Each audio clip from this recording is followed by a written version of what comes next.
অনেকদিন কোনো ফন্দি ফিকির হয় না। জি ভাই। এই রাস্তা দেওয়া আছে, যেই যাবে ফন্দি ফিকির হবে। কি বলিস তোরা? জি ভাই, জি ভাই। এই দেখ তো কোনো ফন্দি ফিকির আসছে কিনা। ভাই একটা ফিকির আসছে। ওরে ধর। ওই থাম। ওটা কি আছে বের কর। এই তোদের নেই, এটা তো তোর অপরাধ। হাত মার, হাত মার। ভাই কিছু নেই, আমার কিছু করো না ভাই। আমার কথা বলছিস? ভাই আমার কথা কিছু হাত কাটিয়ে ফেলে ভাই। এই চল। হ্যাঁ চল।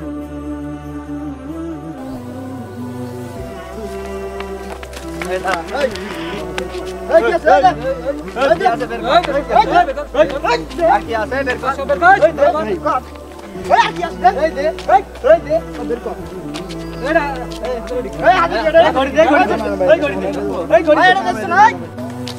এই কি হয়েছে রে?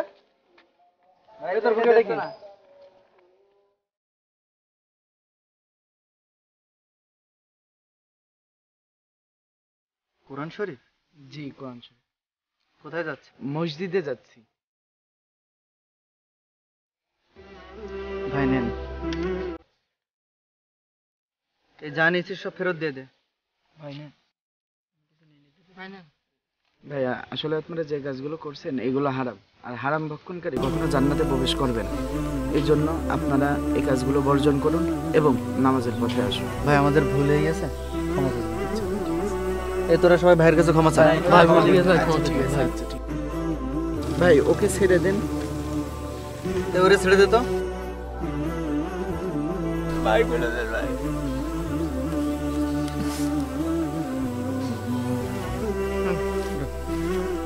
ভাই আমাদের ক্ষমা করে দিন। ঠিক আছে।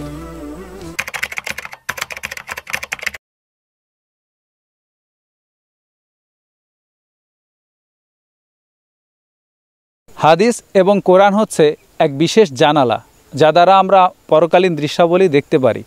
আমরা সকলেই ইয়াংস্টার ক্লাবের সদস্য। আমরা ইসলামের শান্তির বার্তা প্রচারের জন্য চেষ্টা করে যাচ্ছি। আপনারা আমাদের চ্যানেল হালাল ভিডিও স্টুডিওকে সাবস্ক্রাইব করে আমাদের সাথে থাকবেন।